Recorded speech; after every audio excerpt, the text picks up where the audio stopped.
Hello, my dear friends. मैं अतुल रंजन आपका physics teacher and in this class we will discuss the general rule of vector addition. My dear, previous class में मैंने बताया था कि आखिर वेक्टर एडिशन क्यों जरूरी है, वेक्टर अलजेब्रा क्यों जरूरी है. क्योंकि एक वेक्टर वेक्टर के पास क्या होता है माय डियर, वेक्टर के पास दोनों चीजें होती हैं. एक वेक्टर के पास आपका मैग्नीट्यूड भी होता है एंड एज वेल एज मैंने बताया था क्लियरली ये सारी चीजें डायरेक्शन भी होता है. तो जब भी वेक्टर का एडिशन होता है तो सिर्फ और सिर्फ मैग्नीट्यूड नहीं ऐड करना होता है. अगर सिर्फ और सिर्फ मैग्नीट्यूड ऐड करना होता तो अगेन हमें सिंपल अलजेब्रा फॉलो करना पड़ता है. यहाँ पे डायरेक्शन मैग्नीट्यूड के साथ साथ हमें डायरेक्शन दोनों को इस तरीके से एक रूल बताना है जो दोनों का एडिशन दे, magnitude as well as direction, और फाइनल जो रिजल्ट आए वो भी एक वेक्टर आए जिसका मैग्नीट्यूड एज वेल एज क्या हो, हमारे पास डायरेक्शन हो. तो हमें एक ऐसा जनरल रूल बताना पड़ता है जिसमें मैग्नीट्यूड और डायरेक्शन दोनों ऐड करने पे एक सेटिस्फाइंग रिजल्ट दे, जिसमें अगेन हमें फाइनल रिजल्ट जो मिले, यस, इसे जनरली रिजल्टेंट कहते हैं. जो फाइनल रिजल्ट मिले वो भी एक वेक्टर मिले, और क्या मिले, हमारा क्या मिले माय डियर, एक वेक्टर मिले जिसके पास मैग्नीट्यूड भी हो, डायरेक्शन भी हो. ऑलरेडी डिस्कस कर चुका हूं मैं. जैसे मैंने बताया था कि कोई इंसान चलना शुरू किया, फटाफट याद कर लीजिए. प्रीवियसली 5 मीटर ईस्ट में चला, 5 मीटर ईस्ट में चला, 10 मीटर कहाँ चला, 10 मीटर. अब प्रीवियस जो भी एग्जांपल होगा doesn't matter. Previously 10 metre north में चला. तो मैंने कहा कि अल्टीमेटली आप कहाँ पे पहुंचे. अगर इसे ओरिजिन ले लिया मैंने कि ओरिजिन अगर इसे 0 0 ले लिया तो आप फाइनली कहाँ पे पहुंचे, 5 और 10 पे पहुंचे. अब 5 10 पे तो पहुंचने का एक रास्ता ये है, ठीक है. एक दूसरा इंसान जो है अब कहे कि नहीं भाई मैं ये रास्ता फॉलो नहीं करूंगा, मैं डायरेक्टली, हमें पहुंचना तो इसी कोऑर्डिनेट पे है ना, चाहे मैं जैसे पहुंचूं, ठीक है ना. तो वो क्या करेगा कि ऐसा पाथ फॉलो करेगा जो एक स्पेसिफिक डायरेक्शन रखता हो. स्पेसिफिक डायरेक्शन, डायरेक्शन कौन बताएगा, एंगल बताएगा.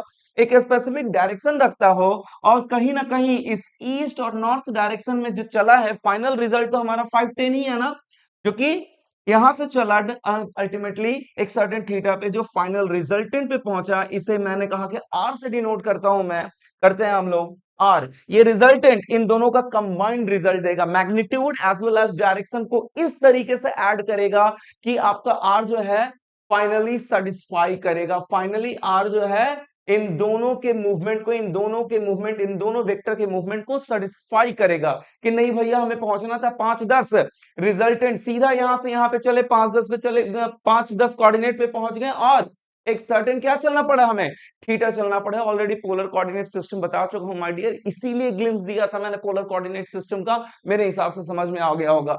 और मैंने बताया था कि अब ये रिजल्टेंट, रिजल्टेंट का मैग्नीट्यूड कैसे निकलेगा. रिजल्टेंट का मैग्नीट्यूड मैंने कहा था कि पाइथागोरस रूल लगा दो. मैंने कहा कि ये जनरलाइज्ड मेथड नहीं है, एक सिंपलिसिटी के लिए सिंपल फॉर्म बता रहा हूं ताकि आप चीजों को समझ पाओ, ठीक है ना. 10 स्क्वायर प्लस 5 स्क्वायर 25 हो जाएगा, 125 हो जाएगा माय डियर, 125 हो जाएगा. 5√5 आंसर आ जाएगा. और मैं बताया था tan थीटा क्या हो जाएगा, tan theta is equal to 10/5 which is equal to 2, और थीटा कितना हो जाएगा, tan इनवर्स 2 हो जाएगा. आई होप प्रीवियस क्लियर हो गया, ज्यादा कुछ मैंने डिस्कस नहीं किया था.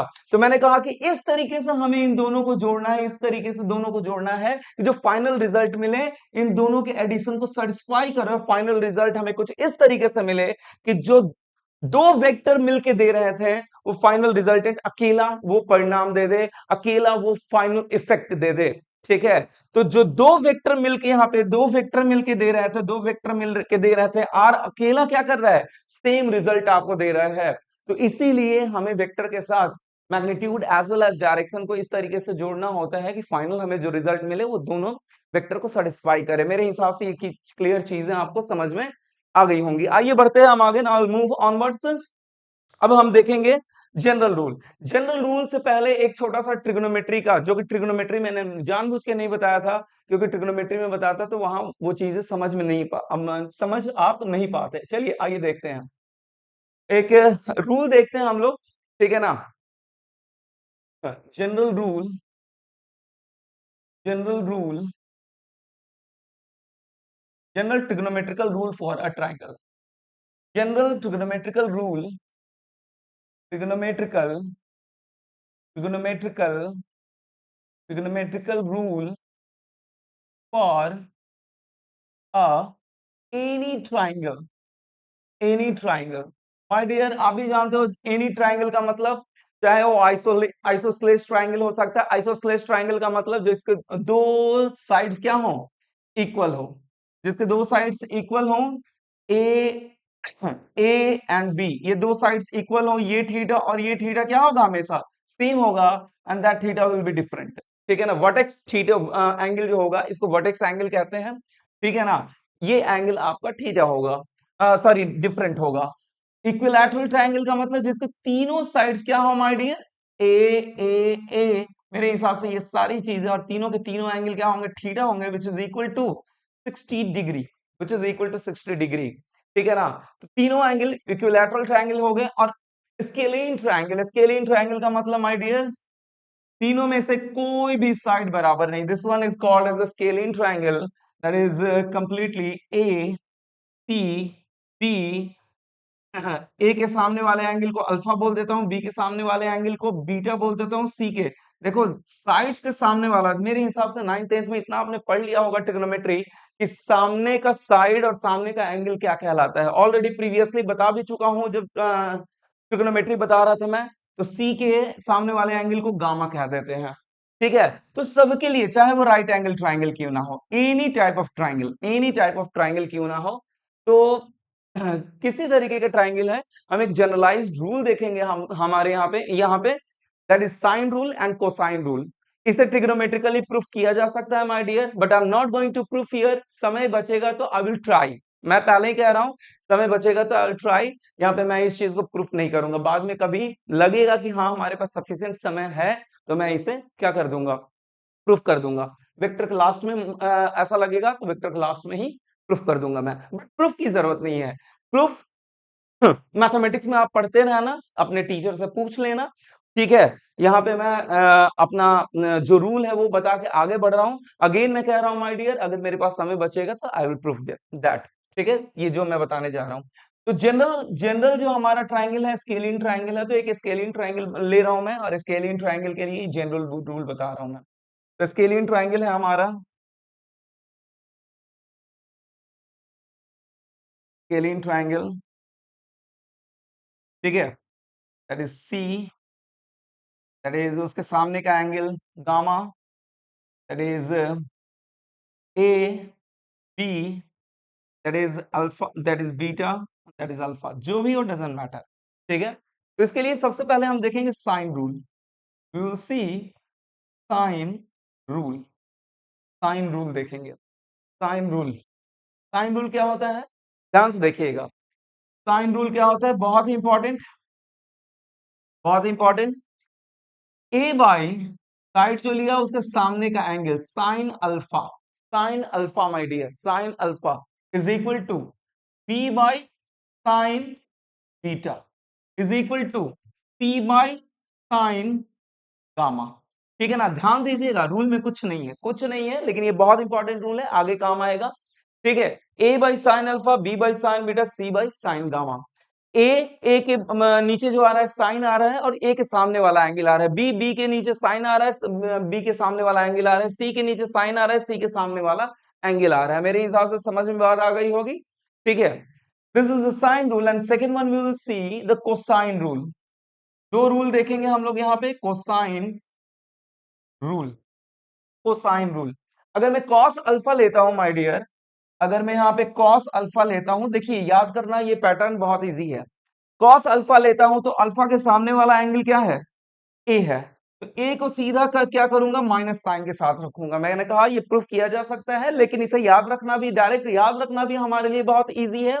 डायरेक्ट याद कैसे रखोगे आप, डायरेक्ट याद रखोगे कि अगर अल्फा, कॉस अल्फा आपने लिया है, अल्फा के सामने वाला एंगल ए है, इसे माइनस माइनस साइन के साथ ए स्क्वायर कर दिया, बचा कौन कौन सा, बी एंड सी बचा। तो क्या करोगे आप, B square plus C square simply by नीचे, नीचे जो आएगा टू के साथ जो आपने ऐड किया है वही आ जाएगा, टू बी सी आ जाएगा। मेरे हिसाब से क्लियर हो गया माय डियर। चलिए आगे बढ़ते हैं। In the same way, in the same way अब आप कॉस बीटा लिख सकते हो, इन द सेम वे आप कॉस बीटा लिख सकते हो, एंड कॉस बीटा लिख सकते हो।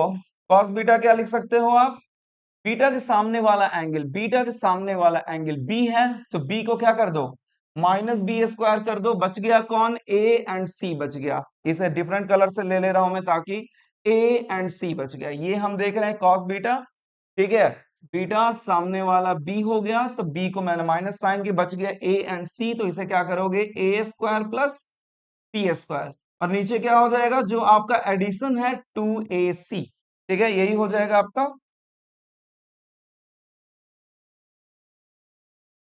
यही हो जाएगा ए स्क्वायर, ये कॉस बीटा हो गया। इन द सेम वे मेरे हिसाब से माय डियर आप कर सकते हो अब कॉस गामा।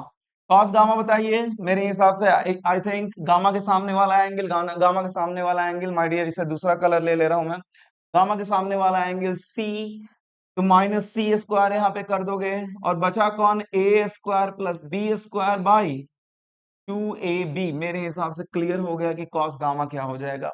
तो ये याद रखिएगा, पैटर्न याद रखना बहुत ही जरूरी है। अगर ये याद है तो हमें वेक्टर एडिशन का मैथमेटिकल एनालिसिस बहुत हमारे लिए इजी हो जाएगा। तो आई होप, चलिए आगे बढ़ते हैं, नाउ मूव ऑनवर्ड्स। ये साइन रूल, कोसाइन रूल बहुत ही इंपॉर्टेंट है my dear, sine rule and cosine rule. Sine rule कुछ नहीं है, by sine alpha, B by sine beta, C by sine gamma. A के सामने वाला एंगल डिनोमिनेटर में, बी के सामने ये क्या आपका, बी के सामने वाला एंगल डिनोमिनेटर में, सी के सामने वाला एंगल डिनोमिनेटर में। साइन के साथ अगर लोगे तो ये सारे के सारे वैल्यू क्या होते हैं, इक्वल होते हैं, ठीक है। आइए next we will move to next. अब वेक्टर एडिशन, वेक्टर एडिशन की बात करूंगा तो वेक्टर एडिशन कैसे परफॉर्म किया जाता है, vector addition, vector addition with the help of two things. Vector addition को परफॉर्म किया जाता है with the help of two things, the pictorial representation या pictorial addition, pictorial addition, and the second one mathematical calculation या mathematical analysis, mathematical analysis, ठीक है। अब आप कहोगे कि ये pictorial addition, mathematical analysis, vector, ही वेक्टर एडिशन के लिए हमें दो चीजें रिक्वायर्ड होती हैं, पिक्टोरियल एडिशन और दूसरा मैथमेटिकल एनालिसिस। पिक्टोरियल एडिशन क्या देता है माय डियर, बार बार मैं कह रहा हूं कि वेक्टर क्या है, वेक्टर के पास दो चीजें हैं, मैग्नीट्यूड है एज वेल एज, ये तो बिल्कुल मत भूलना भूलना, डायरेक्शन है, ठीक है ना, दो चीजें हैं, मैग्नीट्यूड है एंड डायरेक्शन है। हमें इस तरीके से जोड़ना है कि ये दोनों चीजें जुड़े, एक फाइनल रिजल्ट जो मिले, मैग्नीट्यूड और डायरेक्शन दोनों साथ लेके एक सेटिस्फाइंग रिजल्ट दे, ठीक है। तो पिक्टोरियल रिप्रेजेंटेशन हमेशा हमेशा ये बताता है, हमें विजुअलाइज कराता है कि वेक्टर भाई जो है, कि वेक्टर को इस तरीके से ऐड करना है कि उसके पास क्या है, मैग्नीट्यूड भी है और डायरेक्शन भी है। पिक्टोरियल एडिशन क्या बताता है, how it gives the visualization how the vectors added, because vector having the magnitude as well as direction, it does not follow the simple algebra। अगर सिंपल अलजेब्रा फॉलो करता तो हमें इसका रिक्वायरमेंट नहीं, pictorial addition का requirement नहीं था, सीधे 2+2 करते क्या हो जाता हमारा, 2+2 करते हमारा हो जाता 4 हो जाता है, 2 × 2 करते 2/2 करते हो जाता है हमारा। लेकिन यहाँ पे वेक्टर के पास मैग्नीट्यूड और डायरेक्शन है, यहाँ पे पिक्टोरियल एडिशन बताएगा कि how the vectors are added, it gives the visualization how the vectors are added, because vectors not only having the magnitude, it does not follow the simple algebra, vector having the magnitude as well as the direction। मेरे हिसाब से समझ में आ गया होगा, ठीक है। और मैथमेटिकल एनालिसिस क्या करता है, मैथमेटिकल एनालिसिस हमें फाइनल क्या बताता है, वैल्यू ऑफ रिजल्टेंट, वैल्यू या magnitude and, final mathematical analysis क्या बताता है कि final magnitude and direction of resultant, resultant जो फाइनल रिजल्ट है उसका मैग्नीट्यूड एंड डायरेक्शन देगा। समझिए बात को, ठीक है। मेरे हिसाब से इतना समझ में आ गया, ये ध्यान दीजिएगा। अगर किसी को लिखना है तो आप रिपीट कर सकते हो कि पिक्टोरियल एडिशन क्या बताता है, it gives the visualization, simply लिखिएगा, it gives the visualization how the vectors are added, ठीक है ना। Sorry, because the vector addition does not follow the simple algebra because it having the magnitude as well as direction, ठीक है। मेरे हिसाब से समझ में आ गया, हमें फाइनल रिजल्ट ऐसा चाहिए होता है जो मैग्नीट्यूड और डायरेक्शन दोनों का एक कंबाइंड रिजल्ट दे, कंबाइंड सेटिस्फैक्टरी रिजल्ट दे, जो फाइनल रिजल्ट मिले, ठीक है। और मैथमेटिकल एनालिसिस क्या देता है, वो सिंपल एक फार्मूला लगाएंगे और जिसके कारण जो पिक्टोरियल एडिशन है उसके हेल्प से हम मैग्नीट्यूड एंड डायरेक्शन दोनों मिल जाए रिजल्टेंट का। ठीक है, चलिए स्टार्ट करते हैं अब हम जनरल रूल। ठीक है ना, सबसे पहले पिक्टोरियल एडिशन देखते हैं। तो पिक्टोरियल एडिशन के लिए कैसे पिक्टोरियल एडिशन ड्रॉ करते हैं, how we will draw the pictorial representation of vector addition. ठीक है, चलिए यहीं पे देखेंगे हम लोग how how we will draw the pictorial representation pictorial representation pictorial representation of vector addition। Vector addition, इसका एक छोटा सा रूल है, एक दो रूल बताऊंगा, उसके बाद आप समझ जाओगे। How we will draw the pictorial representation of any vector addition, any kind of vector addition, don't worry। ठीक है ना, सबसे पहले हम लोग देखेंगे सबसे पहले हम लोग देखेंगे सबसे पहले हम लोग देखेंगे two vector, addition of two vectors, addition of two vectors. उसके बाद हम लोग उसके ऊपर चलेंगे, addition of two vectors, addition of two vectors. ठीक है, चलिए एडिशन ऑफ टू वेक्टर्स में कुछ रूल्स हैं। देखिए सबसे पहला रूल, देखिए जो ये रूल लिख रहा हूं ना माय डियर, ये जनरलाइज्ड है, दो से अधिक वेक्टर के लिए भी काम आएगा। बस दो वेक्टर में ये है कि सिर्फ और सिर्फ दो वेक्टर रहेंगे, उनका रिजल्ट आपको बताना है। लेकिन ये जो रूल लिख रहा हूं वो किसके लिए रूल लिख रहा हूं मैं, वेक्टर एडिशन के लिए। दो भी हो सकते हैं, दो से तीन भी हो सकते हैं। ठीक है, चलिए सबसे पहली चीज बात ये समझिए कि वेक्टर, मैथमेटिक्स में वेक्टर एक बहुत बड़ा फ्रीडम आपको देता है। ठीक है ना, मैथमेटिकल कैलकुलेशन में वेक्टर आपको एक बहुत बड़ा, या पिक्टोरियल रिप्रेजेंटेशन में वेक्टर आपको एक बहुत बड़ा फ्रीडम देता है। और वो फ्रीडम क्या है कि जैसे एक वेक्टर है ए, अब इस वेक्टर को हम क्या कर सकते हैं, डिस्प्लेस कर सकते हैं। ए, एक वेक्टर ए जिसका मैग्नीट्यूड 5 है, जिसका मैग्नीट्यूड क्या है, 5 है, और एंगल एक सर्टेन फिक्स्ड लाइन से कितना है, 30 डिग्री, 30 डिग्री मान लिया मैंने। ठीक है, तो मैंने कहा कि इस वेक्टर को हम क्या कर सकते हैं, डिस्प्लेस कर सकते हैं anywhere in that board, anywhere in that board, कहीं भी डिस्प्लेस कर सकते हैं, बट ऑन वन कंडीशन, बस शर्ते कि उसका मैग्नीट्यूड और डायरेक्शन क्या रहे, मैग्नीट्यूड और डायरेक्शन क्या रहे, 30 डिग्री हॉरिजॉन्टल से 30 डिग्री, तो यहां भी 30 डिग्री बनाए, और मैग्नीट्यूड कितना रहा है, इसका भी मैग्नीट्यूड जो लेंथ है 5 के बराबर ही हो। ठीक है, मेरे हिसाब से समझ में बात आ रही है कि पिक्टोरियल रिप्रेजेंटेशन कह लो या मैथमेटिकल एनालिसिस कह लो, वेक्टर आपको एक बहुत बड़ा फ्रीडम देता है कि एक वेक्टर को क्या कर सकते हैं हम, कहीं भी इस पूरे बोर्ड में, कहीं भी, not only on the board, इस पूरे स्पेस में कहीं भी ले जा सकते हैं। जैसे ये आपका पेन है, पेन को एक वेक्टर मान लो, अब इसे पैरेलली कहीं भी ले जाओ, ये सेम वेक्टर कहलाएगा।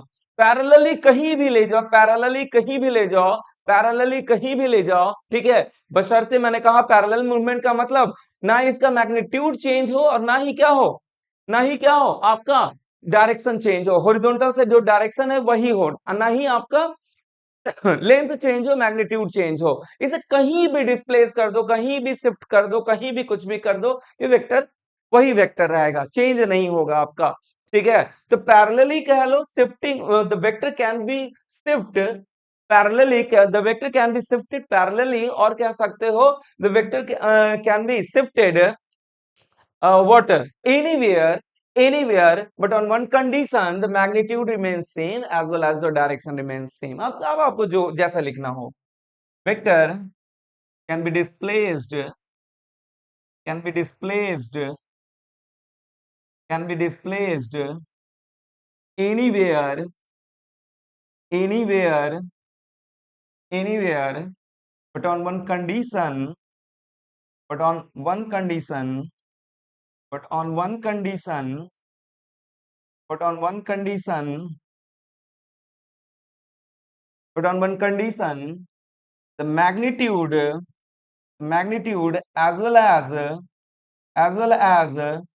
direction remains direction remain same. और क्या कह सकते हो, it can be or it can be shifted parallelly anywhere, it can be shifted parallel का ये parallelly anywhere with anywhere with same magnitude, with same magnitude. It can be shifted anywhere, it can be displaced anywhere parallelly with same magnitude. ठीक है, मेरे हिसाब से सबसे पहला rule, ठीक है ना। सेकेंड रूल पे हम लोग आएंगे, we will see the second rule, but इसी सेम बोर्ड पे देखेंगे, उसके बाद जितने भी रूल है इसी बोर्ड पे देखते जाएंगे। एक काम करो, चेंज कर ले रहा हूं मैं, डोंट वरी। सेकेंड रूल क्या है भैया मेरे, आइए देखते हैं। सेकेंड रूल ये है कि vector can be drawn one after another, vector can be drawn one after one after one after another. Vector can be drawn one after another का मतलब, जैसे सपोज टू बी दो वेक्टर है, suppose to be दो vector है, double be two vector, this is A, this is B. एक आपका horizontal है, दूसरा आपका हॉरिजॉन्टल से कितना डिग्री का एंगल बना रहा है, सपोज टू बी 30 डिग्री का एंगल बना रहे हैं, दूसरा आपका 30 डिग्री से एंगल बना रहा है आपका हॉरिजॉन्टली, ठीक है। तो दो वेक्टर हैं, तो मैंने कहा कि जब भी वेक्टर एडिशन के लिए पिक्टोरियल रिप्रेजेंटेशन करेंगे, तो इन दो वेक्टर का हमें क्या निकालना है, रिजल्टेंट निकालना। We have to find out the R is equal to A plus B. देखिएगा ध्यान से माय डियर, मैंने कहा कि हमें इन दोनों वेक्टर का एडिशन निकालना। We have to find out the addition of both vector, we have to find out the addition of both the vector. तो हमें क्या निकालना है, यानी a प्लस बी का फाइनली रिजल्टेंट निकालना है। ये रिजल्टेंट जो होगा, मैंने कहा कि ये भी क्या होगा, आपका वेक्टर क्वांटिटी ही होगा, ये भी आपका वेक्टर क्वांटिटी ही होगा। मैंने कहा कि दो अगर सेम वेक्टर ऐड हो रहे हैं, तो तीसरा क्वांटिटी हर हाल में क्या होगा माय डियर, एक वेक्टर क्वांटिटी ही होगा, ठीक है। इसके पास भी डायरेक्शन और मैग्नीट्यूड होगा। प्रीवियसली एक छोटा सा एग्जांपल हम लोग देख लिए हैं कि 5 मीटर ईस्ट जा रहा हूं, 10 मीटर नॉर्थ जा रहा हूं, उसी का, ठीक है। तो मैंने कहा कि इन दोनों को अब क्या कहते हैं, इसे कहते हैं रिजल्टेंट वेक्टर। ये आर को कहते हैं, जो फाइनल एडिशन मिलने वाला है इसको कहते हैं रिजल्टेंट वेक्टर। क्या कहते हैं, रिजल्टेंट वेक्टर। और ये ए और बी को क्या कहते हैं माय डियर, कंपोनेंट वेक्टर। जिनको ऐड करके फाइनल वेक्टर, फाइनल रिजल्टेंट निकालना है, उन्हें क्या कहते हैं, कंपोनेंट वेक्टर्स कहते हैं। क्या कहते हैं, कंपोनेंट वेक्टर्स कहते हैं, कंपोनेंट वेक्टर्स कहते हैं, कंपोनेंट वेक्टर्स कहते हैं। तो यहाँ एक और चीज लिखूंगा मैं कि the component vectors can be drawn one after another. Component का मतलब पार्ट, ज्यादा मत सोचो यार। कंपोनेंट का, जैसे आप गाड़ी के कंपोनेंट्स की बात करते हो, गाड़ी का कंपोनेंट क्या है, इंजन है, कार्बोरेटर है, क्या कह सकते हो, क्लच डिस्क है, ये सब क्या है, गाड़ी के कंपोनेंट है, ठीक है ना, ये सब के सब कंपोनेंट है। तो उसी तरीके से ये क्या है, आर का ही तो पार्ट है, इन दोनों को मिलके ही तो आर आ रहा है। सारे गाड़ी के कंपोनेंट लगा के तो क्या बन जाएगा, सही जगह पे लगा तो एक गाड़ी बन जाएगा। तो ये ए और बी भी क्या है, आर का कंपोनेंट है। समझ में बात आ रही है, आर का ही पार्ट है, इन दोनों को ही ऐड करके फाइनली क्या मिल रहा है, रिजल्टेंट वेक्टर मिल रहा है। तो ए और बी क्या कहलाएंगे, कंपोनेंट ऑफ वेक्टर्स कहलाएंगे माय डियर। ए बी हो गया, तो यहाँ पे मैं लिखूंगा एक्चुअली मैं क्या लिखूंगा, the component vectors, vector addition में the component vectors can be drawn one after another, ये ज्यादा सुटेबल होगा। The component vectors can be drawn one after another. A और बी को कैसे ड्रॉ करना है, रिजल्टेंट फाइंड आउट करने के लिए, one after another. One after another का मतलब क्या हुआ माय डियर, वन आफ्टर का अनदर का मतलब ये हुआ कि जहां ए का हेड खत्म होगा, वहीं बी का क्या स्टार्ट होगा, टेल स्टार्ट होगा। वन आफ्टर अनदर का मतलब क्या हुआ, जहां ए का head, where the end of first vector, or you can say the second vector is always drawn from the arrowhead of the first vector। क्या मैंने कहा, the tail of the second vector always drawn from the arrow head of the first vector, ऐसे भी कह सकते हो, ऐसे भी कह सकते हो। द सेकेंड वेक्टर, अभी दो ही वेक्टर की बात हो रही है ना, the second vector always drawn, always drawn, always drawn, the tail of the second vector, sorry, the tail of the second vector, my dear, the tail of the second vector, tail of the second vector, always drawn, always drawn from from the arrowhead of the first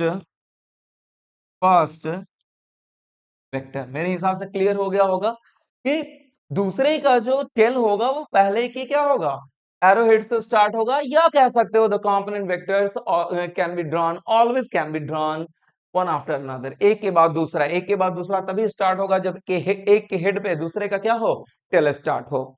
मेरे हिसाब से final हो गया। अब आगे बढ़ते हैं तीसरा, फाइनल वन, थर्ड वन, ठीक है ना, the final one, third one. Third one क्या है आपका, final one, third one, the resultant,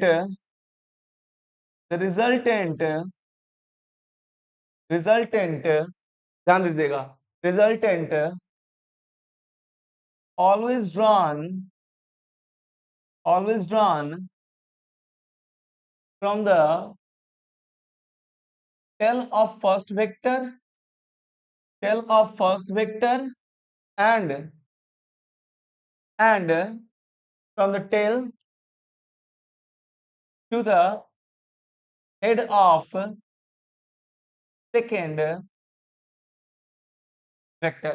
resultant को कहां से स्टार्ट करेंगे, the resultant always drawn from the tail of first vector, पहले वेक्टर के टेल से स्टार्ट होकर दूसरे वेक्टर के हेड तक ड्रॉ होता है आपका, ठीक है, पहले वेक्टर के टेल से, और जहां से इनिशिएट होगा सीधी सी बात है वहीं उसका टेल होगा।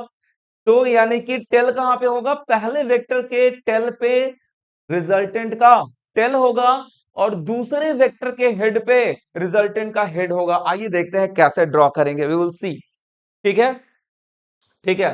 ए एंड बी मैंने आपको ऑलरेडी बता दिया कि वेक्टर को अपने मैथमेटिक्स में या पिक्टोरियल रिप्रेजेंटेशन में कैसे ड्रॉ कर सकते हैं, कहीं भी शिफ्ट कर सकते हैं, पैरेलली कहीं भी शिफ्ट कर सकते हैं, पैरेलली कहीं भी शिफ्ट कर सकते हैं। पैरेलली शिफ्ट करने का मतलब मैग्नीट्यूड भी सेम हो और साथ ही साथ क्या हो, डायरेक्शन भी सेम हो। मेरे हिसाब से इतना क्लियर हो गया होगा, ठीक है। पहला रूल क्या था, the very first rule, vector can B displaced, यही बताया मैंने, ठीक है। और दूसरा, vector can be drawn one after another, और रिजल्टेंट, इन तीनों को मिला के देखते हैं कि क्या होने वाला फाइनल पिक्टोरियल रिप्रेजेंटेशन है। तो मैं क्या करूंगा, अलग अलग कलर से यूज करूंगा। सबसे पहले ए के लिए ब्लैक कलर, ए के लिए black colour, this is A, horizontal है, ठीक है। बी के लिए ब्लू कलर, बी आपका क्या है, हॉरिजॉन्टल से, हॉरिजॉन्टल से कितने डिग्री का एंगल, 30 डिग्री का एंगल, ठीक है, 30 डिग्री का एंगल। इसे इन जनरलाइज क्या मान सकते हैं, थीटा भी मान सकते हैं, क्योंकि हमें जनरल फॉर्मूला बनाना है ना, इसीलिए 30 डिग्री ना लिख के मैं इसे क्या लिख दे रहा हूं, हॉरिजॉन्टल से कितना बना रहा है, थीटा बना रहा है। And the final resultant is, resultant कैसे ड्रॉ होगा, पहले वाले के टेल से और दूसरे वाले के हेड तक मिला दीजिए। जहां से स्टार्ट हो रहा है वहां वो टेल कहलाता है, जहां एंड हो रहा है वो क्या कहलाता है, द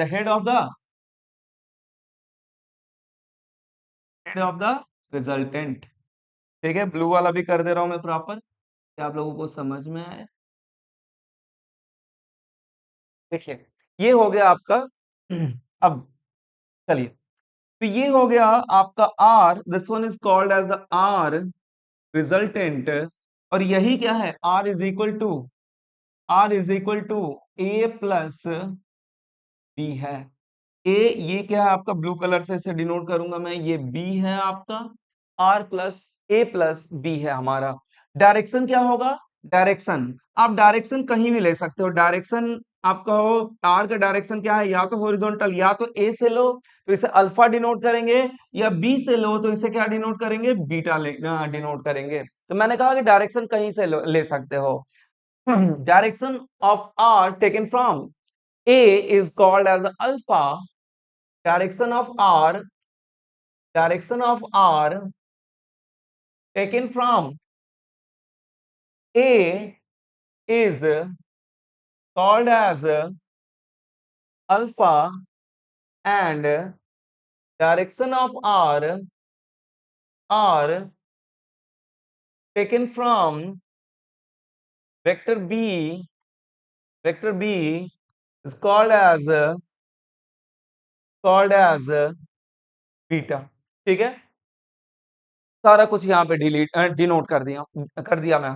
ठीक है, अब आइए स्टार्ट करते हैं कि how we can find out the magnitude. हमें क्या फाइंड आउट करना है, R, as well as we have to find out the alpha, as well as we have to find out the alpha, क्योंकि magnitude as well as direction find out करना है, क्योंकि एक vector के पास क्या होगा आपका magnitude as well as direction होगा। आइए देखते हैं, जनरल रूल देखते हैं। तो अब ये ट्राइंगल याद करो, अगर ये थीटा है तो इसे फॉर द टाइम बीइंग मैंने क्या दे दिया नाम, इसे क्या दे दिया मैंने नाम, गामा। अब गामा को क्या लिख सकते हैं, एक हॉरिजॉन्टल लाइन इटसेल्फ कितने डिग्री का एंगल बनाता है, 180 डिग्री का बनाता है, आप भी जानते हो माय डियर फ्रेंड। ठीक है, अगर 180 डिग्री का एंगल बनाता है तो ये पूरा का पूरा एंगल कितना होगा, ये पूरा का पूरा एंगल 180 डिग्री होगा। ऑलरेडी यहाँ पे थीटा या 30 डिग्री मान लो, 30 डिग्री है तो मेरे हिसाब से गामा कितना हो जाएगा, मेरे हिसाब से गामा कितना हो जाएगा, मेरे हिसाब से गामा कितना हो जाएगा, मेरे हिसाब से गामा हो जाएगा आपका 180 माइनस 30 हो जाएगा। तो मेरे हिसाब से किसी तरीके का प्रॉब्लम नहीं होगा, 180 माइनस 30 यानी कि 150 डिग्री हो जाएगा। लेकिन मैंने कहा कि मुझे एक जनरलाइज्ड फॉर्मूला बनाना है माय डियर, तो जनरलाइज्ड फॉर्मूला बनाना है तो मुझे क्या लेना पड़ेगा, 180 माइनस थीटा। अब थीटा कुछ भी हो सकता है, थीटा 60 डिग्री भी हो सकता है, 30 डिग्री तो मैंने लिया तो वो स्पेसिफिक हो गया ना, उसे डिफाइन कर दिया ना मैंने। यहाँ पे अगर थीटा लिखूंगा तो थीटा कुछ भी हो सकता है, 60 डिग्री हो सकता है, 45 डिग्री हो सकता है, एनीथिंग, 0 डिग्री भी हो सकता है, एनीथिंग। ठीक है ना, तो गामा हमारा 180, अगर थीटा 30 ले रखा है तो 150 होगा। अगर जनरलाइज फॉर्मूला बनाने के लिए थीटा लेकर रखा है तो क्या हो जाएगा आपका 180 माइनस थीटा, गामा है, ध्यान दीजिएगा। अब general trigonometrical rule for the triangle लगाइए। ये क्या है, आइसोस्केलिन ट्राइंगल है। यहाँ पे क्या है हमारा, मान लिया इनिशियली मान लिया मैंने इनिशियली, बाद में अलग अलग केसेस देखेंगे वो एक अलग बात होगी। मान लिया इनिशियली कि मैग्नीट्यूड ऑफ बी आर के बराबर नहीं है, तो तीनों साइड्स अलग अलग है, तीनों एंगल भी क्या होंगे, तीनों एंगल भी अलग अलग होंगे, तीनों एंगल भी सॉरी सॉरी तीनों एंगल भी अलग अलग होंगे। तो मैंने कहा कि यहाँ पे क्या लगाएंगे, स्केलिन ट्राइंगल होगा। ये स्केलिन ट्राइंगल के लिए हम क्या यूटिलाइज कर सकते हैं, general trigonometrical rule my dear, general trigonometrical rule ये हम यूटिलाइज करेंगे। ठीक है, कॉस अल्फा। आइए देखते हैं, हमें क्या निकालना है, आर का मैग्नीट्यूड। आर का मैग्नीट्यूड निकालने के लिए हम क्या करेंगे, ये कहलाता है पिक्टोरियल रिप्रेजेंटेशन। पिक्टोरियल रिप्रेजेंटेशन ही एक्चुअली क्या बता रहा है कि किस तरीके से वेक्टर ऐड हो रहे हैं। तो हमें रिजल्टेंट कैसे निकलेगा, रिजल्टेंट अल्फा, और जो मैग्नीट्यूड होगा ए से चल के बी तक होगा।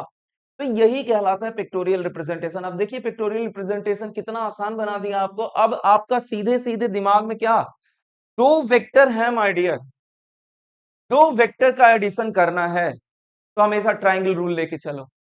ठीक है, triangle rule of vector addition, इसीलिए दो वेक्टर के लिए कहा ही जाता है triangle rule of vector addition. दो वेक्टर के लिए कहा ही जाता है triangle rule of vector addition, ये बात समझ लीजिए। ठीक है ना, triangle rule of vector addition, तो यहां पे लिख ही दे रहा हूं मैं ट्राइंगल रूल, पिंक से लिख दे रहा हूं ताकि ट्राइंगल रूल ऑफ वेक्टर, क्योंकि जब भी दो वेक्टर और तीसरा रिजल्टेंट बताइए ऐड करिएगा, क्या मैंने कहा, दो वेक्टर कंपोनेंट वेक्टर और तीसरा रिजल्टेंट ड्रॉ करिएगा तो हर हाल में वो क्या देगा माय डियर, हर हाल में वो एक ट्राइंगल ही फॉर्म करेगा। जब ट्राइंगल फॉर्म करेगा तो triangle rule of vector addition कहते हैं इसे, ये बात ध्यान रखिएगा। ठीक है, तो यहां पे आप क्या कर सकते हैं, स्केलिंग ट्राइंगल है, जनरल रूल यूटिलाइज कर सकते हैं, कोसाइन रूल यूटिलाइज कर सकते हैं। तो आइए कोसाइन रूल देखते हैं my dear, will see the cosine rule here. आइए मेरे हिसाब से ये इस स्लाइड को रेफरेंस लूंगा मैं, ठीक है ना, इस स्लाइड को मैं रेफरेंस लूंगा। तो एक काम कर रहा हूं मैं, फॉर योर कन्वीनियंस मैं यहाँ पे इसे, ठीक है, यहाँ पे मैं, I hope there be no problem था।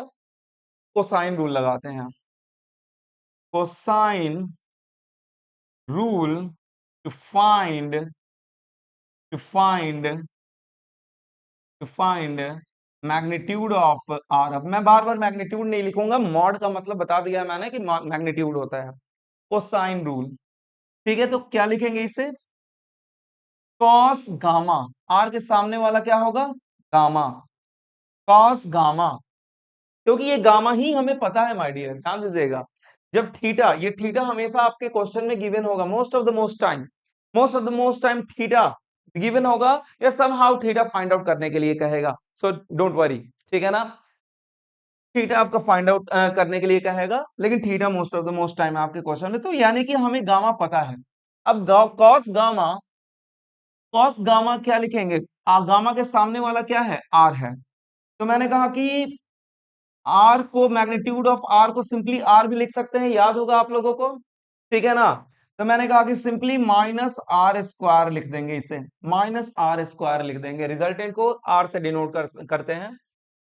कॉस गामा के सामने वाला आर है, आर स्क्वायर लिख दिया, बाकी बचा कौन, ए का मैग्नीट्यूड और बी का मैग्नीट्यूड। तो ए के मैग्नीट्यूड को सिंपली ए स्क्वायर, बी के मैग्नीट्यूड को सिंपली बी स्क्वायर, और नीचे मैंने कहा कि जो एडिशन में रहता है वही मल्टीप्लाई भी हो जाता है, 2ab।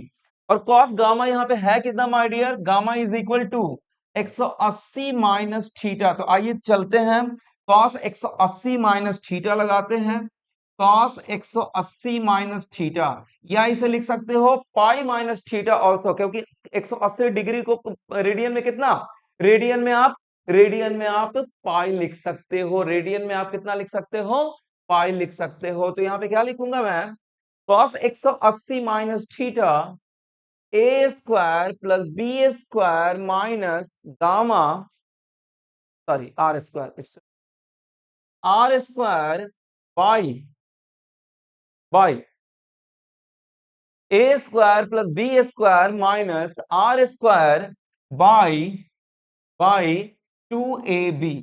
अब मुझे बताइए माय डियर, आप देखिए मैं, ठीक है, अब मैं आप बोलूंगा आपके दिमाग में फटाफट चलने चाहिए। अब मैं बहुत ज्यादा टाइम नहीं लेने वाला, ऑलरेडी प्रीवियसली रिडक्शन फार्मूला में देखेंगे कि 180 पाई है, पाई पे क्या होता है, पाई minus theta in second quadrant, ये एंगल किस में है, सेकेंड क्वाड्रेंट में है, पहली चीज। सेकेंड क्वाड्रेंट में कॉस क्या होता है, ऑल साइन टैन कॉस, तो कॉस क्या हो गया सेकेंड क्वाड्रेंट में, नेगेटिव। तो सबसे पहले, और पाई पे हमारा ट्रिग्नोमेट्रिकल फंक्शन या ट्रिग्नोमेट्रिकल रेशियो चेंज नहीं होता है, तो पहले तो सेकेंड क्वाड्रेंट में कॉस नेगेटिव हो जाता है, तो माइनस लिख दिया मैंने। और पाई के मल्टीपल पे, आपका ट्रिग्नोमेट्रिकल रेशियो चेंज नहीं होता है, तो कॉस लिख दिया। बचा क्या यहाँ पे, कॉस माइनस कॉस थीटा हो गया, A square plus B square minus R square by 2ab, ठीक है। अब मैं इसे नेक्स्ट स्लाइड में लेके जाऊंगा, क्योंकि अगेन मैं इसे रेफरेंस लूंगा। पिक्टोरियल रिप्रेजेंटेशन का रेफरेंस तो बहुत ही जरूरी है, पिक्टोरियल रिप्रेजेंटेशन का, ठीक है, क्योंकि अभी बहुत सारी चीजें इसमें बतानी है। ये मत सोच लेना कि फॉर्मूला निकाल लिया तो हमारा काम खत्म, ठीक है ना। Minus cos theta is equal to A square plus B square minus R square by 2ab। चलिए आगे बढ़ते हैं ना, मूव ऑनवर्ड्स। क्या हो जाएगा हमारा, -2ab, ध्यान से सुनना क्या किया मैंने, इस 2ab को इधर लाया मैं, ठीक है, इस 2ab को इधर लाया, -2ab cos theta is equal to A square plus B square minus R square. अब देखिए इस आर स्क्वायर को आप इधर ला सकते हो, इस 2ab को इधर ले जा सकते हो, R square is equal to A square plus B square plus 2ab cos theta. क्या हो गया, R is equal to root under A square plus B square plus 2ab cos theta. और जनरली स्टूडेंट अब कहेंगे कि sir are जब root में जाएगा तो नीचे प्लस माइनस आएगा ना, ध्यान रखिए my dear, it is simply a length. R का मैग्नीट्यूड का मतलब क्या, आर का मैग्नीट्यूड का मतलब क्या, कहाँ लिखूं मैं, where I can say R के मैग्नीट्यूड मॉडुलस का मतलब length of the vector, length of the vector, length of the vector, length of the vector. तो लेंथ ऑफ द वेक्टर तो क्या होगा, हमेशा पॉजिटिव होगा ना। लेंथ कभी भी नेगेटिव होता है क्या, नहीं, -2 लेंथ कुछ जहां पे लेंथ की सिंपली बात कर रहे हो 5 मीटर 6 मीटर, -6 मीटर कभी देखे हो, नहीं देखे हो। तो लेंथ की बात कर रहा है magnitude, length of the vector, इसीलिए आर का वैल्यू हमेशा ही पॉजिटिव होगा। इसलिए यहाँ पे प्लस माइनस नहीं दिया जाता है, बिकॉज दैट आर, जो सिंपली मैं आर लिखा है, ये एक्चुअली क्या है, ये आर मॉड है। ठीक है, चलिए बाद में दे दे रहा हूं मैं इसे, ठीक है ना। हम्म, ठीक है, चलिए। तो मैंने कहा कि इसे मैं यहाँ पे रेड कलर से दे दे रहा हूं। ये आर है, यहाँ पे प्लस माइनस, क्योंकि ये आर जो सिंपली आप आर दिख रहा है, एक्चुअली ये क्या है आपका, this is the R mod. और मैंने कहा था कि मॉड में हमेशा माय डियर क्या होने वाला है, पॉजिटिव ही होने वाला है, पॉजिटिव ही होने वाला है, पॉजिटिव ही होने वाला है। दोनों तरीके से समझा दिया कि आपने मॉड के बारे में अगर थोड़ा भी पढ़ा होगा, नहीं भी पढ़ा होगा, तो यहां जान लीजिए मॉड से, मॉडुलस से अगर कोई भी चीज बाहर निकलता है, that one always gives the value positive value. ठीक है ना, पहली बात। The second thing is that, मैंने कहा कि मैग्नीट्यूड क्या डिनोट कर रहा है, इस आर का लेंथ डिनोट कर रहा है, और लेंथ कभी भी नेगेटिव में आपने नहीं सुना है। इसीलिए magnitude of the resultant, magnitude of vector, actually magnitude of the vector never in the, never in the, never in the negative, कभी भी नेगेटिव में नहीं होगा। चलिए आइए देखते हैं, कभी भी नेगेटिव में नहीं होगा, मेरे हिसाब से समझ में बात आ गई होगी। तो इसीलिए इसका formula, generalized formula, generalized formula बहुत ही इंपॉर्टेंट, बहुत ही इंपॉर्टेंट, एकदम कंठस्थ कर जाना है। Generalized formula, R is equal to the magnitude of resultant is equal to root under A square plus B square plus 2ab cos theta. जिन दो वेक्टर को ऐड करना है उनका magnitude A square B square plus 2ab cos theta. Theta क्या है, I will discuss, don't worry. Theta is not taken from the horizontal. आपको लग रहा होगा कि थीटा यहाँ हॉरिजॉन्टल से लिया हुआ एंगल है, थीटा के बारे में यहाँ डिस्कस करूंगा मैं, my dear. What is the value of theta here, what is the value of theta here. पहले इस थीटा के बारे में डिस्कस करूं, तब जाके डायरेक्शन पे बात करूंगा। किस पे बात करूंगा, इस अल्फा और बीटा पे बात करूंगा मैं। Then I will discuss that about the alpha and the beta. ठीक है, चलिए थीटा क्या है, देखिए theta is the angle between the vectors, component vectors. Theta is the angle between the component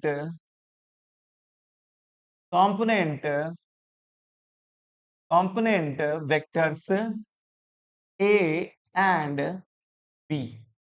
a और b के बीच का एंगल है।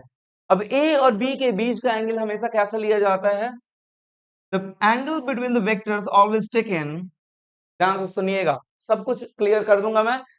Angle, the angle between vectors always taken tail to tail, tail to tail, or head to head. हमेशा दो vector के angle जब भी आप लोगे माय डियर, जब भी दो वेक्टर के बीच का एंगल लोगे, या तो head to head, arrow head to head लोगे, या तो टेल टू टेल लोगे।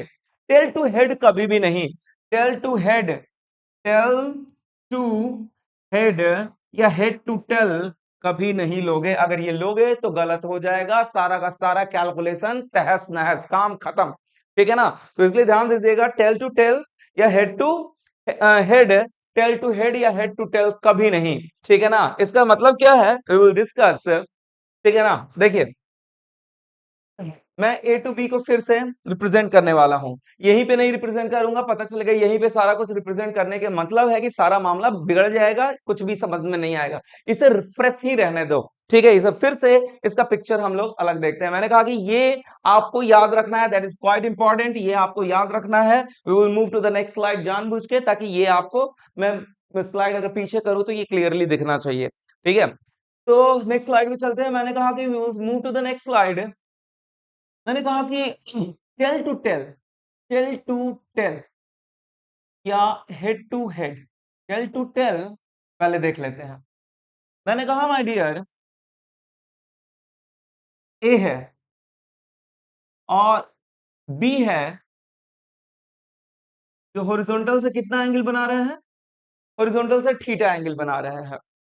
ठीक है, ये बी है जो हॉरिजॉन्टल से थीटा एंगल बना रहा है।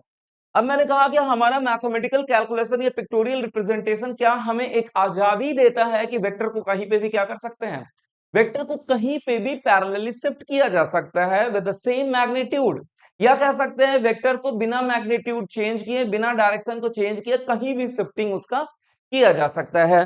तो मैंने इस बी वेक्टर को क्या कर दिया, शिफ्ट कर दिया। कहां पे शिफ्ट कर दिया भाई, कहां पे शिफ्ट कर दिया, कहां पे शिफ्ट कर दिया, इसका टेल और इसका टेल दोनों लाके मिला दिया मैंने, इसका टेल और इसका टेल लाके मिला दिया मैंने, टेल टू टेल हो गया। मेरे हिसाब से क्लियर हो गया, टेल टू टेल। अब टेंशन मत लेना, टेंशन मत लेना माय डियर, मैं समझ रहा हूं कंफ्यूजन कि यहां तो सर आपने थीटा ये लिया है और यहां पे टेल टू टेल आपने मिला दिया। दोनों चीजें समझाऊंगा, एकदम बेफिक्र रहें। ठीक है, बेफिक्र रहिए। ठीक है, समझाना मेरा काम है और मैं समझाऊंगा क्लियरली। मैंने कहा एक तो आप यहां पे लाके रख दिए, थीटा आपका हेड टू टेल मिल गया। एक आप कह सकते हो कि अपने वेक्टर एडिशन को रिप्रेजेंट करने के लिए इस बी को कहां उठा के लाए हम लोग, पैरेलली यहां पे भी उठा के ला सकते हैं। ठीक है, ठीक है, यहां पे भी ला सकते हैं, ये दोनों पैरेलल हैं, ये दोनों पैरेलल हैं। ठीक है, पैरेललोग्राम आपको याद होगा, एक आगे पढ़ेंगे लॉ ऑफ पैरेललोग्राम और वेक्टर एडिशन भी पढ़ेंगे, या लॉ ऑफ पैरेललोग्राम सिंपली क्या लीजिए, तो ये ध्यान दीजिएगा। ठीक है ना, तो मैंने कहा कि ये बी है।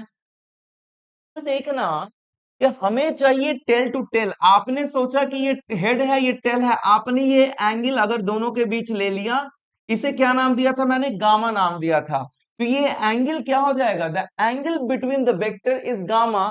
ये कंप्लीटली क्या हो जाएगा, the angle between the vectors A and B is gamma. ये कंप्लीटली क्या हो जाएगा, गलत हो जाएगा और आपका पूरा का पूरा कैलकुलेशन तहस नहस हो जाएगा।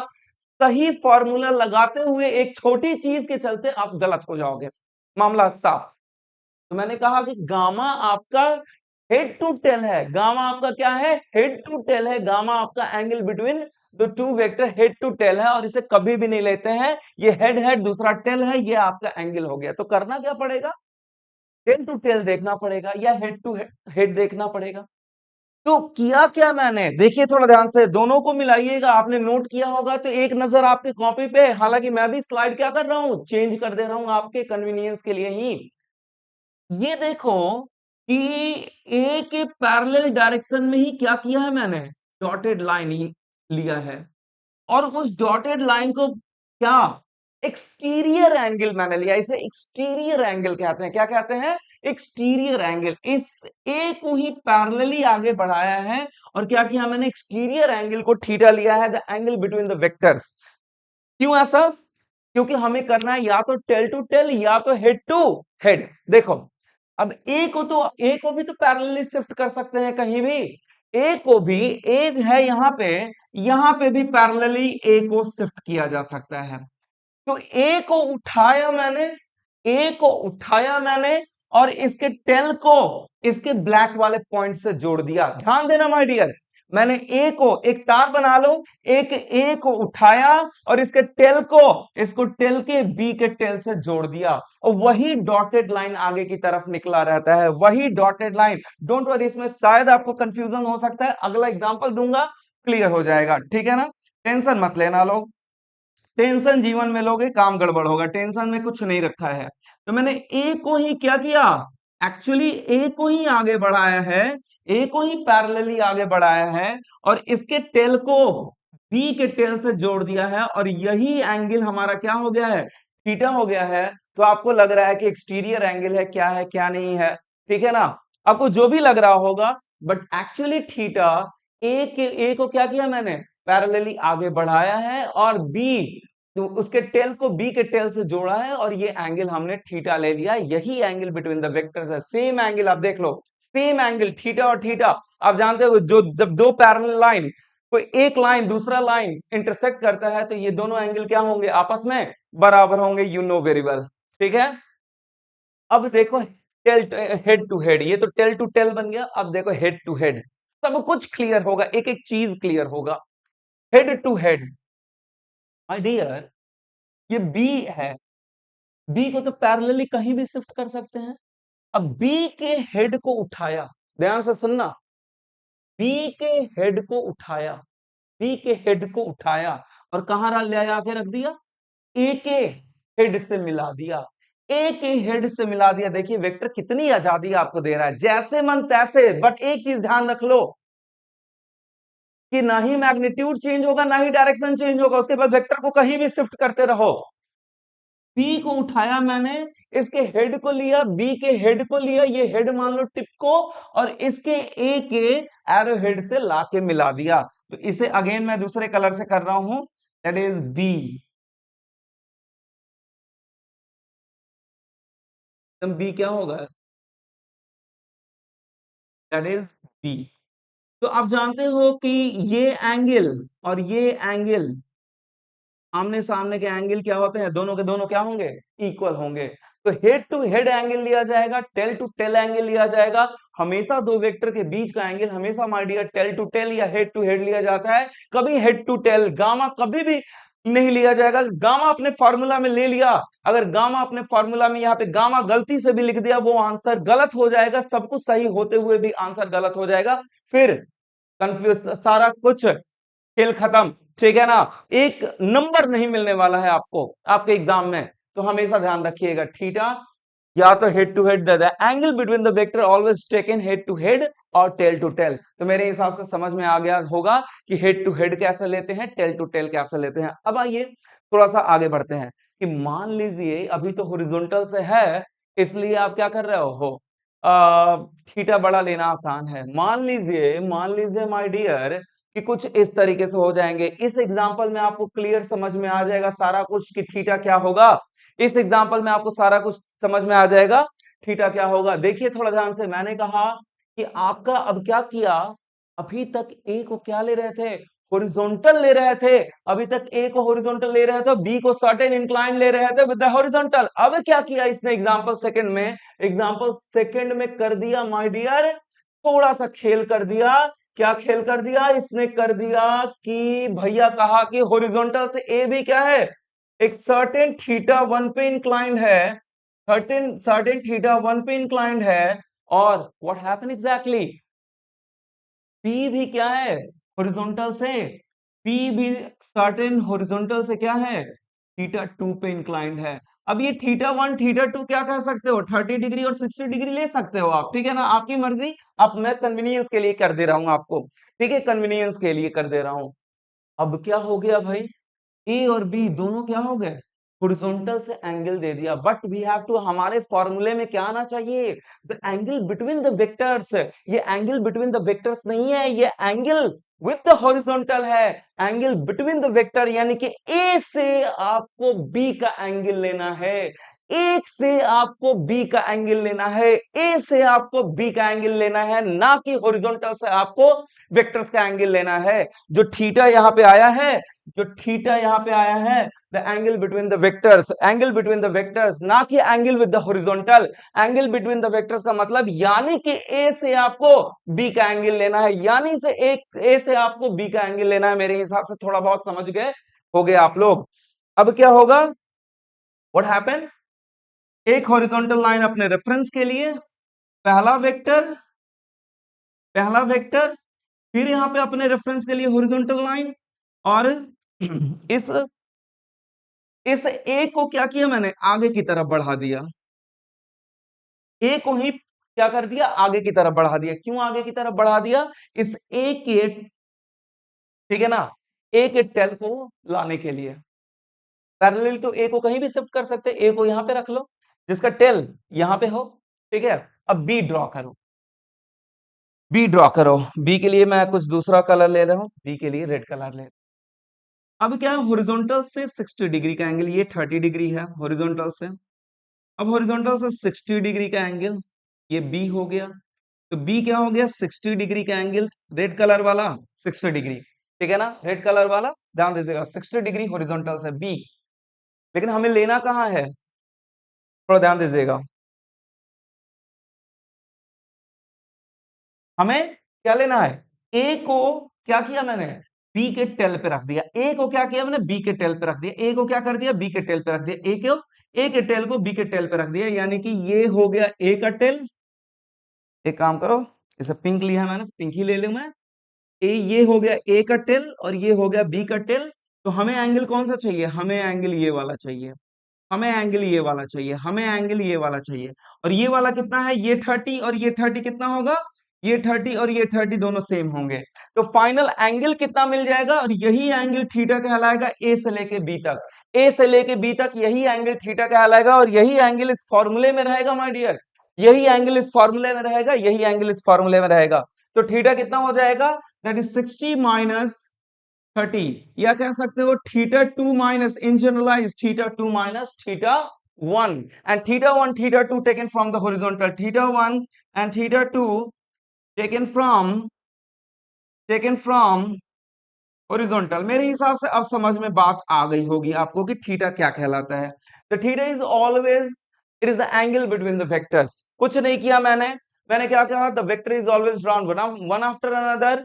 ए को ड्रॉ किया, ए के हेड से बी का टेल स्टार्ट होगा, बी को 60 डिग्री हॉरिजॉन्टल से है, तो ये मैंने ड्रॉ कर दिया, ये हॉरिजॉन्टल से 30 डिग्री, ये हॉरिजॉन्टल से 30 डिग्री, 60 डिग्री हमें निकालना है ए और बी के बीच का एंगल। ए को क्या किया मैंने, ए के टेल को बी के टेल से मिलाया, पैरेलली शिफ्ट कर दिया, पिंक वाला ए है, पैरेलली शिफ्ट कर दिया, ए और बी का टेल मिल गया, क्या बन गया आपका, थीटा बन गया। Theta is equal to 60 minus 30, या कह सकते हैं theta 2 minus theta 1, this is the angle. यानी कि आपको जनरलाइज वे में करना क्या होगा, अब ऐसे समझ लीजिए, जहां भी हो गए ए को पैरेलली आगे तक खींच देना है, ए को पैरेलली आगे तक खींच देना है, ठीक है ना, ए के लाइन को आगे तक खींच देना, जहां तक है वहां तक, उसके बाद डॉटेड लाइन खींच देना है, और उस लाइन से बी का एंगल ले लेना है। ए को पैरेलली आगे की तरफ खींच देना है डॉटेड लाइन से, और उस डॉटेड लाइन से बी का एंगल ले लेना है, वही थीटा है, काम खत्म। ठीक है, मेरे हिसाब से समझ गए। अगर यहां भी बात करूं तो इसे किसी तरीके से शिफ्ट किया जा सकता है, तो यहां पे मैं शिफ्ट कर सकता हूं बी को, यहां पे शिफ्ट कर सकता हूं, तो this one is angle 60 degree, this one is angle 60 degree. यहां तो ए और बी का दोनों का टेल आ गया ना, ये 30 डिग्री, ये 60 डिग्री, तो मेरे हिसाब से ये एंगल कितना हो जाएगा, ये एंगल आपका स्टिल 30 डिग्री, 60 माइनस 30, या फिर theta 2 minus theta 1, and theta 2 theta 1 taken from the horizontal. मेरे हिसाब से अब समझ में आ गया होगा माय डियर, ये अब कोई बहुत बड़ा रॉकेट साइंस नहीं है, इट इज सिंपल, बहुत सिंपल साइंस है ये। और अब रिजल्टेंट ड्रॉ करना होगा ए और बी का, तो क्या रिजल्टेंट कहां से, पहले वाले वेक्टर के टेल से स्टार्ट होता है और दूसरे वाले वेक्टर के एंड तक जाता है, ये हो गया आपका रिजल्टेंट। ये रिजल्टेंट आपका, resultant is equal to A plus B, उसी रूल से निकालोगे जो जनरलाइज रूल निकला है, A square plus B square 2ab cos theta. Theta हमेशा ध्यान रहे ए और बी के बीच का होना चाहिए।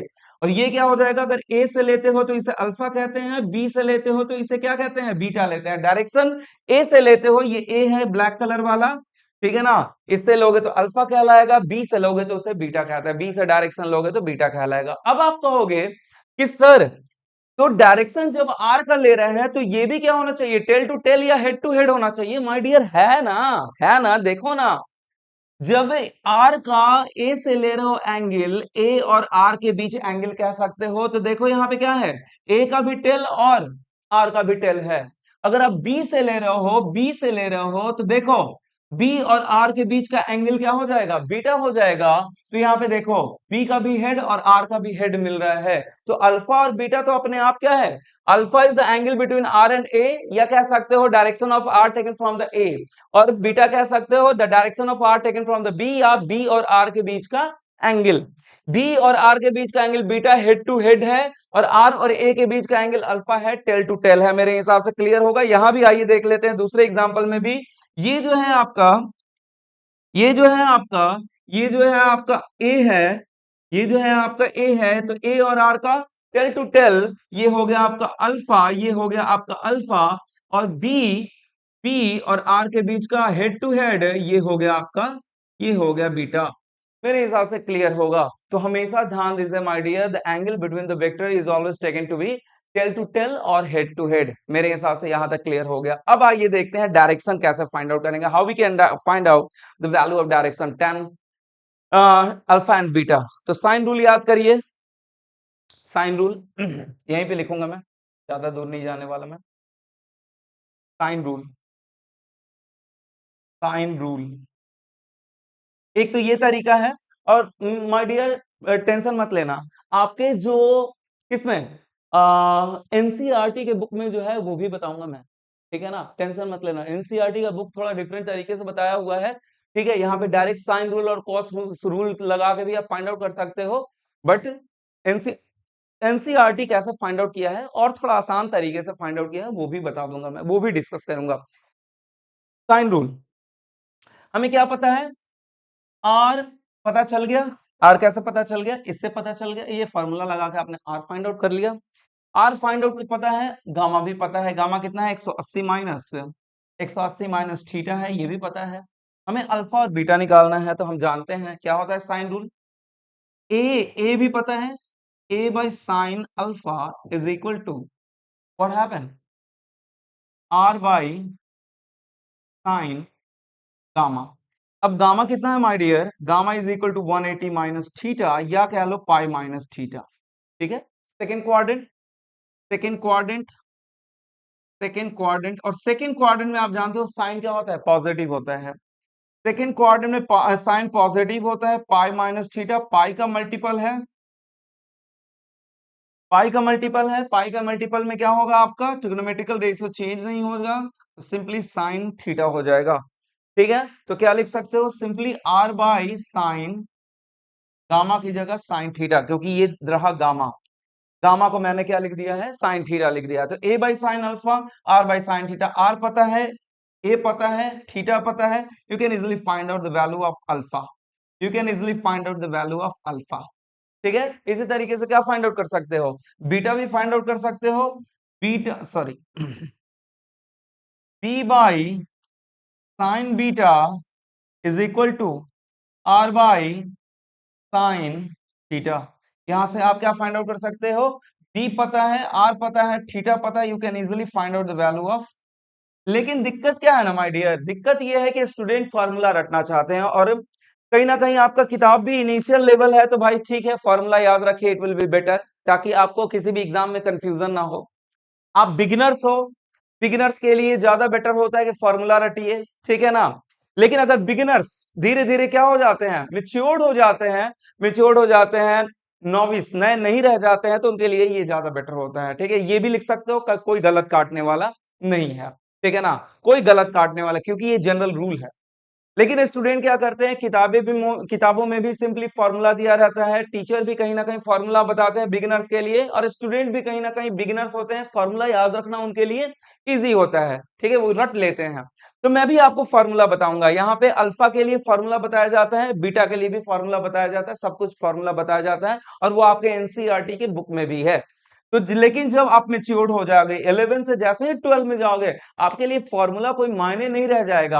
आप क्या करोगे, सिंपली ये साइन रूल यूटिलाइज करके फॉर्मूला वगैरह पीछे छोड़ दोगे, ठीक है ना। चलिए बढ़ते हम आगे। अब आपके एनसीईआरटी में क्या दिया हुआ है उसे फटाफट डिस्कस कर लेते हैं। We will discuss what given in your NCERT book, ठीक है। तो वो हम नेक्स्ट क्लास में देखेंगे, we will see in the next class. ये है आपका क्या, that one is your vector addition. Next class में हम क्या देखेंगे, एनसीईआरटी का रूल देखेंगे, प्रॉपर फार्मूला बनाएंगे। ये वाला फार्मूला तो चेंज नहीं करेगा, ये वाला फार्मूला तो चेंज नहीं करेगा मैग्नीट्यूड वाला, लेकिन अल्फा का यहाँ पे फार्मूला आएगा, प्रॉपर फार्मूला आएगा, और उस अल्फा का प्रॉपर फार्मूला देखेंगे। Then after we will move to the next, कुछ वेक्टर एडिशन से रिलेटेड इंपॉर्टेंट पॉइंट्स देखेंगे, और then after we will move to the vector subtraction, ठीक है। आज के लिए बस इतना ही, थैंक यू, बाय।